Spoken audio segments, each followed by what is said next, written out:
Thank you, Brett. Good advice there. About 35 minutes ago, Weather Service extended the wind advisory, not just for Sanilac County, but dropped it farther south, including Livingston, Oakland, Macomb County, and all areas to the north until 1 o'clock. The winds have gotten a little stronger. There's a secondary cold front coming through, and it's got a little extra oomph with it, trying to bring in some of that colder air. So the winds are stirring up even more than they did for the early part of the evening. Southwest wind at 20, gusting to 28, for example, in Detroit. So 31 feels like about 21 outside. These are the actual temperatures. Look at Alma, Bad Axe down to 27 now, while it's still 34 in Port Huron and still around freezing Ann Arbor and Monroe, also in Detroit and Adrian.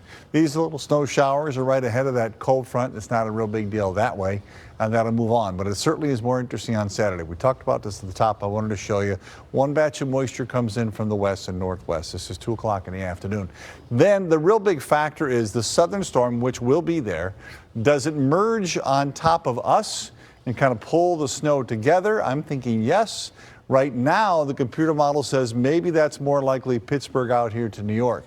If that's the case, we'll certainly have less snow south of Detroit than the north, which is what we've been talking about. The amounts would be coming down a little bit, though. So that moves away, and by Sunday morning, I think right now it looks like we'll all have to do some shoveling. With that idea and this idea, snow potential going into Sunday morning.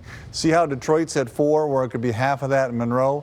And there's actually a kind of a bullseye developing through I-94 to M59, that area, and then it drops off again to the north. So we'll see how this works out. But just want to let you get you an idea that as we get into Sunday morning, I think we're all going to have something to shovel. Detroit could end up around 4 inches or so.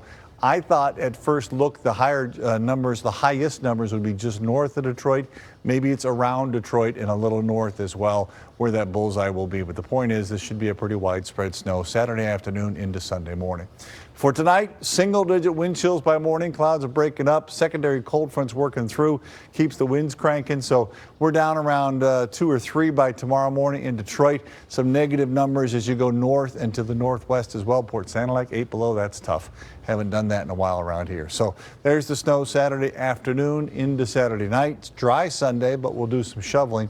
And then next week stays chilly, between 25 and 30 for highs, with lows in the teens.